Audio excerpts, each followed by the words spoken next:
Hello student, welcome back DK sir classes. इस video में class 12 के बच्चों के लिए इंग्लिश में जो बाबू अनसीन पैसेज आता है ना 15 नंबर का होता है। और आज की इस वीडियो में ट्रिक से बताऊंगा। मान लीजिए कि कोई अनसीन पैसेज आपको समझ नहीं आ रहा है, फिर भी आप क्वेश्चन उसको कैसे बना पाएंगे, ट्रिक समझिए। ये जो बताने जा रहा हूँ मोस्ट इंपॉर्टेंट है बाबू। और यहाँ पे एक जो है आपको लेटर राइटिंग जो बताने जा रहा हूं, देख सकते हैं एक कदम ही बेस्ट है, जो कि 2024 के पेपर में यानी 2 मार्च को देखने को मिलेगा। इसको अच्छे से ट्रिक से बताऊंगा। और बहुत बच्चे को लेटर लिखते समय फॉर्मेट मालूम नहीं होता है, इस वीडियो में पूरी जानकारी ले लीजिए, क्योंकि 25 नंबर की ये वीडियो है इकलौता। 15 नंबर आपको अनसीन पैसेज और लेटर राइटिंग से जो है 10 नंबर इस वीडियो से क्लियर हो जाएगा। और वीडियो को पूरा प्यार से देखिएगा, ध्यान से। वीडियो को प्यारा सा लाइक कर देना, चैनल पे नहीं तो बाबू सब्सक्राइब कर लीजिए। पूरा एकदम इंग्लिश में, बायो में, मैथ्स में, सब में धुआं धुआं होगा बाबू।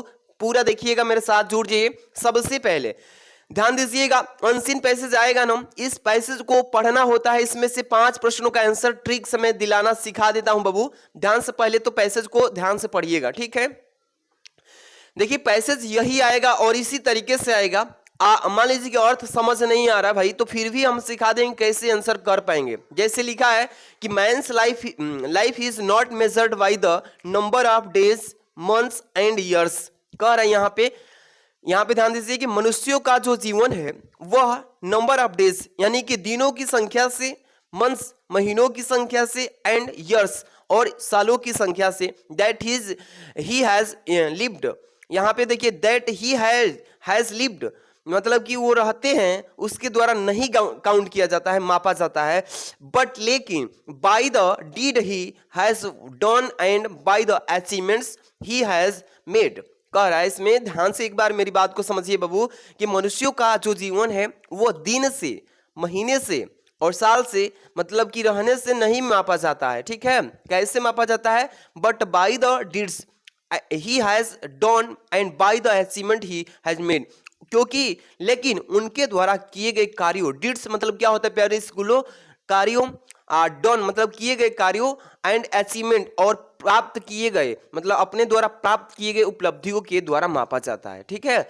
समझ में आगे सीधी सीधी बात। आगे चलते हैं कि what is the real significance in life, यानी कि जीवन का वास्तविक महत्व क्या है। इज नॉट द क्वालिटी, यहाँ पे देखिए quantity, but the quality of expression. यानी कि जीवन का वास्तविक महत्व तो ये नहीं है कि मतलब क्वांटिटी से मतलब नहीं होता है, मात्रा से मतलब नहीं होता है, लेकिन द क्वालिटी ऑफ एक्सपीरियंस यानी कि जो अनुभव होता है वो क्वालिटी का होना चाहिए। यानी कि मात्रा से, संख्या से दर्शाना नहीं चाहिए, उसमें क्वालिटी होना चाहिए, क्वालिटी से मापा जाता है। A short life devoted to noble endeavors is far more valuable than a long life of over 100 years spent in travel pursuits। कह रहे इसमें ध्यान समझिएगा, कहाँ से थे? हाँ यहाँ से। A short life devoted to noble and viewers is far more valuable. एक छोटा सा जीवन जीना बेहतर होता है, कीमती होता है एक लंबे जीवन जीने की अपेक्षा। मतलब 100 साल जीने से फायदा है कि 25 साल ही जिए, लेकिन 25 साल में वो मुकाम हासिल करिए जो 100 साल जीने के बाद भी नहीं कर पाता है। सीधी सीधी वही बात कह रहा है इसमें। आगे देखिए, we live deeds not in years, we live deeds not in years मतलब हमें ज्यादा वर्षों में जी करके काम नहीं करना है। नोबेल डिड्स स्प्लेंडिड यहाँ पे ideas and fine sentimental constitute the real glory of character and not the length of time one has lived in the world है, ठीक है बाबू। एक बार समझिएगा यहां से कि नोबेल डीड्स, नोबेल का मतलब नेक कार्य, स्प्लेंडिड आइडिया उच्च विचार, एंड फाइन सेंटिमेंटल अच्छे अच्छे सोच विचार के साथ, कंस्यूट द रियल ग्लोरी जो वास्तविक ग्लोरी है, जो हमारा वास्तविक गुण है, ये सभी मतलब कि लंबे टाइम के लिए क्या होता है, जीवन जीने के लिए कार्य में आता है, जो कि सांसारिक रूप से है। इस तरीके से आपको पूरा पढ़ लेना। अब देखिए आपने ये पूरा पैसेज को पढ़ा बाबू, आपको कहाँ कहाँ पे हार्ड वर्ड दिखा, जैसे कि सिग्निफिकेंस दिखा, अचीवमेंट दिखा, ठीक है ना, मेजर्ड दिखा कि नहीं दिखा भाई, क्वांटिटी दिखा, क्वालिटी दिखा, एक्सपीरियंस दिखा, यहाँ पे पर्सप्यूरिट दिखा, ये देखिए एनव्यूअर्स दिख रहा है ना। ये चीजें जो है आपको माइंड में सेट हो गया कि कहाँ पे कौन सा वर्ड दिया है। इससे क्या फायदा होगा, ट्रिक बताता हूं। जैसे आप क्वेश्चन करेंगे ना, क्वेश्चन जब करेंगे तो प्रश्न पूछेगा, क्या पूछेगा? पहले नंबर कि how is men's life measured, मनुष्यों का जीवन किस तरह मापा जाता है। पूछा है ना कि मनुष्यों का जीवन कैसे मापा जाता है भाई, तो यहां पे आएंगे बाबू, लिखा है सीधे सीधे कि men's life is not measured by the number of days, months and years. तो ये चीजें नहीं लिखना है, कैसे लिखना है कि men's life is measured by, men's life is measured by, यहां से देखिए, by the deeds he has done and by the achievements. कह सकते हैं कि नहीं, मनुष्यों का जो जीवन है वो उनके कार्यों और उनके द्वारा प्राप्त किए गए उपलब्धियों से मापा जाता है। जैसे कि मैं यहाँ पे आपको पहला नंबर प्रश्न का आंसर भी यहाँ पे बता देता हूँ, एक एक क्वेश्चन का सॉल्यूशन जो है मैं आपको बता देता हूँ बहुत बेस्ट तरीके से। क्या बनाएंगे बाबू कि मैंस लाइफ इज, यहाँ पे आपको सब्जेक्ट वर्ब रख लेना है। अब यहाँ से मेजर्ड, यहाँ पे लिखेंगे men's life is measured by the ना लगाएंगे, हिज डीड्स, मनुष्यों का जीवन उसके द्वारा किए गए कार्यों, डीड्स मतलब क्या होता है बाबू, कार्यों, एंड मतलब और अचीवमेंट का मतलब उपलब्धियां प्राप्त करना। मान लीजिए कि पढ़ाई करके बोर्ड एग्जाम में 98% ला लिए, तो ये उपलब्धियां ही आपके लिए, यही चीजें हैं उपलब्धियां, ठीक है, इसी को बोलते हैं अचीवमेंट। इससे बड़े बड़े कार्य करेंगे, 12वीं के पास करने के बाद मतलब बहुत अच्छे उच्च पोस्ट पर जाएंगे और अच्छा उपलब्धियां प्राप्त करेंगे, तो उसी को बोला जाता है अचीवमेंट। समझ में आ गया। इसके बाद जो है दूसरा नंबर क्वेश्चन इसमें क्या बोला है बाबू, देखिए यहां पे कि which is more valuable, मतलब कि which is more valuable, किसका ज्यादा कीमत होता है, ए शॉर्ट लाइफ मतलब छोटा सा जीवन जीने का, और या ए लॉन्ग लाइफ, या एक बड़ा या ज्यादा जीवन जीने का। बताइए कि छोटा जीवन जीने का ज्यादा वैल्यू है या ज्यादा जीवन जीने का वैल्यू है, किसका है। तो इस प्रश्न में दिया है भाई, क्या लिखा था यहाँ पे, हमने बताया था ना आपको कि यहाँ पे कि a long life of over 100 years spend in travel pursuit, मतलब कि छोटा ही जीवन जिए लेकिन कुछ ज्यादा काम करिए उस जीवन में। ज्यादा जीवन जीने से फायदा है कि छोटा ही जीवन जिए लेकिन कुछ ज्यादा उपलब्धियां प्राप्त कर। दूसरे नंबर क्वेश्चन का इसमें लिखेंगे बाबू कि ए शॉर्ट लाइफ, एक छोटी सी जिंदगी, डिवोटेड टू नोबेल, हमें उन कार्यों के लिए डिवोटेड करती है, and viewers it far more valuable then A long life, मतलब ज्यादा लंबा जीवन जीने से फायदा है, अच्छा है कि एक छोटा सा जिंदगी जिए लेकिन कुछ ज्यादा उपलब्धियां हासिल करके जिए, ठीक है, वही चीज है इसमें। अगला प्रश्न देखिए बाबू, थर्ड नंबर पे आ चुके हैं। और जो भी हमारे प्यारे स्टूडेंट वीडियो को प्यारा सा लाइक नहीं किए तो प्यारा सा बस लाइक थम्स अप कर देना और वीडियो को शेयर कर देना अपने दोस्तों में, ताकि उनको भी थोड़ा हेल्प मिल जाए आपके थ्रू, ठीक है। लिखा है third number, what should man prefer to do in life, यानी कह रहा है कि व्हाट शुड, क्या चाहिए मनुष्य को प्रीफर करना, टू डू इन लाइफ, अपने जीवन में, मनुष्यों को अपने जीवन में क्या प्रीफर करना चाहिए भाई। तो इसी में दिया था, प्रीफर के बारे में दिया था ना। इसमें देखिए क्वेश्चन का जब आंसर लिखेंगे बाबू कैसे लिखेंगे, थर्ड नंबर का ध्यान दीजिएगा। लिखेंगे कि ए मैन शुड, क्या लिखेंगे बाबू, a man should prefer to do noble deeds in his life, मनुष्यों को अपने जीवन में नेक कार्यों को क्या करना चाहिए, प्रीफर करना चाहिए। नेक, नोबेल डीड्स मतलब नेक कार्य, किसी की भलाई करना चाहिए, जो भी गरीब है, जो भी मतलब किसी चीज में से हेल्प मांगता है तो उसमें आप नोबेल डीड्स करिए, सहायता कीजिए, नेक कार्य कीजिए, यही तो होना चाहिए जिंदगी में। आगे प्रश्न पढ़ते हैं 4 नंबर। देखिए बाबू लिखा है कि व्हाट मेक्स कैरेक्टर ग्लोरियस, कह रहा है कि हमें what makes character glorious, character का मतलब होता है गुण, ठीक है ना, लक्षण।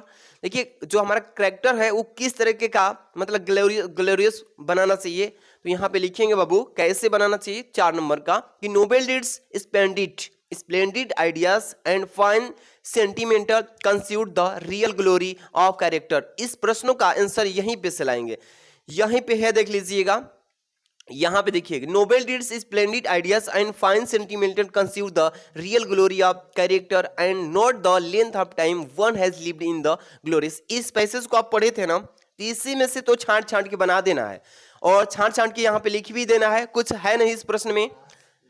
यहाँ पे हो जाएगा कि noble deeds splendid ideas and fine sentimental constitute the real glory of character. बस जिस टाइप से प्रश्न पूछेगा ना उस टाइप से आपको यहाँ पे थोड़ा थोड़ा बनाना पड़ेगा बाबू, अच्छे से समझ के कीजिएगा। 5 नंबर जो कि है यहाँ पे 5वां में 3 प्रश्न जो कि वोकैबुलरी से पूछेगा, शब्दकोश से, किस टाइप से।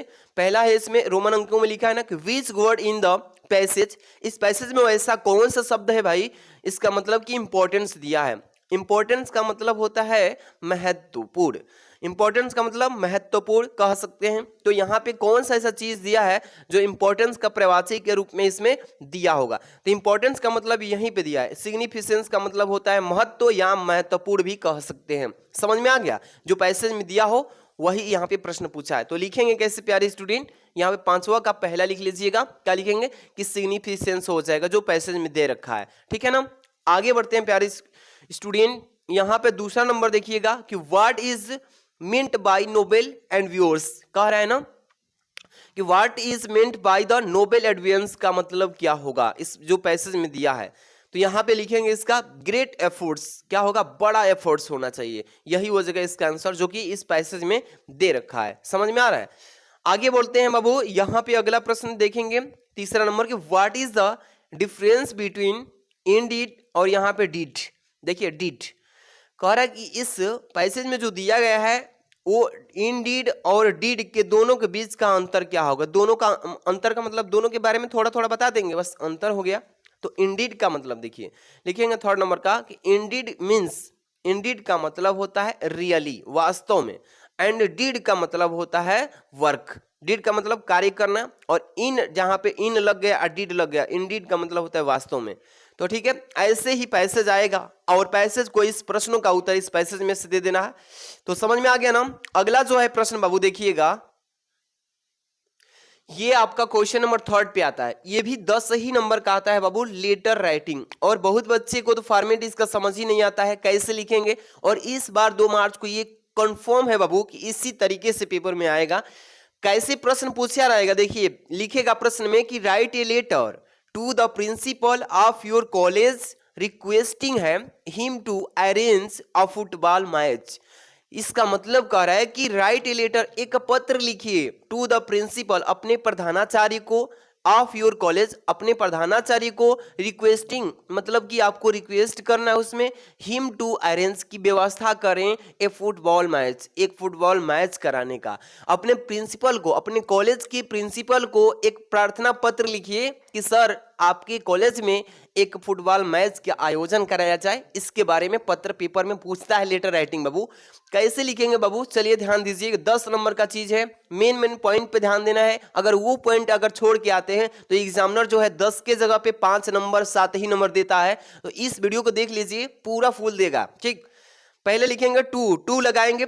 टू मतलब प्रति होता है, किसी के प्रति आपको लेटर भेज रहा है, तो वहां पे टू का यूज किया जाता है। कॉमा लगा दीजिएगा उस लाइन को छोड़ के, फिर नीचे लिखेंगे बाबू, क्या लिखेंगे कि द प्रिंसिपल यानी प्रधानाचार्य जी, कॉमा लगाइएगा। फिर लिखेंगे आपका कौन सा कॉलेज है, तो रेवती इंटर कॉलेज। ठीक है, ये भी लिख सकते हैं, या जिस भी कॉलेज के बारे में आप जानते हैं, जानकारी है, यहाँ पे एड्रेस उसका दे सकते हैं। ठीक, तो द प्रिंसिपल, कमा लगाइएगा, रेवती इंटर कॉलेज, कमा लगाइएगा, उत्तर प्रदेश। ठीक है, अब डेट लिख दीजिएगा कि किस तारीख को आपका पेपर है इंग्लिश का, उस तारीख को लिख दीजिएगा। जैसे कि मैंने एग्जांपल में लिख दिया, डेट जो होगा 7 जुलाई 2024। मान लीजिए 2 मार्च को आपका पेपर है इंग्लिश का, तो 2 मार्च 2024 लिख लीजिएगा। अब कोई दिक्कत है एड्रेस में? नहीं है ना, ऐसे ही लिखिएगा। अब इसके बाद यहां से स्टार्ट होता है बाबू, ध्यान दीजिएगा, सर लिखेंगे। सर का मतलब होता है महाशय, यानी कि महाशय के पास ये पत्र भेजना है, सर के पास भेजना है, तो कमा लगा लीजिएगा। अब भाई किस टॉपिक पे आप ये पत्र लिखें, क्या समस्या है, तो आप एग्जामिनर जो होता है कॉपियां चेक करने वाला, वो चेक करता है कि सब्जेक्ट जो है बाबू आप कैसा डाला है। तो ब्लैक पेन से डालेंगे, लिखेंगे कि requesting for the arrangement. Arrangement है बाबू, इसका मतलब होता है व्यवस्था करना। अरेंजमेंट का मतलब व्यवस्था करना ऑफ इवनिंग गेम्स, यानी कि शाम के समय का खेल के लिए, यानी शाम के समय के खेल के लिए हमें फुटबॉल मैच, या ये भी लिख सकते हैं, या यहाँ पे भी ये भी लिख सकते हैं लगकर कि अरेंज ए फुटबॉल मैच, सब्जेक्ट यही हो सकता है। तो रिक्वेस्टिंग फॉर द, यहाँ पे लिखें अरेंज ऑफ इवनिंग गेम्स, शाम के समय खेलने वाले गेम के बारे में हमें रिक्वेस्टिंग के लिए पत्र लिखा है भाई। अब यहाँ से स्टार्ट होगा आपका जो विनम्र निवेदन है प्रिंसिपल जी से। क्या लिखेंगे कि मोस्ट रिस्पेक्टफुली, मोस्ट का मतलब सबसे अधिक, रिस्पेक्टफुली मतलब आदर पूर्वक, आई बेग टू से, मैं आपसे कहना चाहता हूँ या कहता हूँ कि that most of the student of 12th are eager to play, यहाँ football match, sorry football and hockey. मतलब आपसे मैं आदर पूर्वक कहना चाहता हूं कि आपके जो 12वीं के स्टूडेंट हैं वो आपके जो कॉलेज है उसमें प्ले फुटबॉल यानी कि फुटबॉल एंड हॉकी खेलना चाहते हैं। देयर, यहाँ पे देखिए देयर इज नो अरेंजमेंट, यहाँ कोई भी व्यवस्था नहीं है इन द कॉलेज, इस कॉलेज में। आई इस मैं देयरफॉर इसलिए रिक्वेस्ट आपसे प्रार्थना करता हूं, योर गुड आपका अच्छा सेल्फ स्वयं का, टू मेक अरेंजमेंट कि आप एक अच्छा सा स्वयं से अरेंजमेंट कराएं, व्यवस्था कराएं फॉर रेगुलर इवनिंग यानी मतलब रोज रोज शाम के समय गेम खेलने के लिए यानी और प्रैक्टिस करने के लिए। आई शैल बी हाईली ऑब्लाइड, मुझे मतलब उम्मीद है कि आप इसको क्या करेंगे, हाईली ऑब्लाइड करेंगे। और इतना लिख देंगे बाबू, यहाँ पे आप लोग यहाँ पे योर ओबीडियंटली लिखेंगे, योर ओबीडियंटली, ठीक है, योर ओबीडियंटली यानी कि आपका आज्ञाकारी शिष्य जो है छात्र है। यहाँ पे पेपर में इस तरीके से लिखिए योर ओबीडियंटली। यहाँ पे आपको अपना नाम नहीं लिखना है, XYZ कॉमा लगा लगा के लिख दीजिएगा, या A लगा के B लगा के C लगा दीजिए, ऐसे भी लिख सकते हैं। ये तरीका है, पूरा 10 नंबर पाएंगे। आज की इस वीडियो में 25 नंबर का मैंने तैयारी कराया है। इस वीडियो से आपको काफी हेल्प मिलेगा 2 मार्च को। वीडियो को प्यारा सा लाइक कर देना बाबू, चैनल पे सब्सक्राइब कर लीजिएगा। मिलते हैं आप नेक्स्ट वीडियो में धुआंधार क्वेश्चन के साथ। Thanks for watching.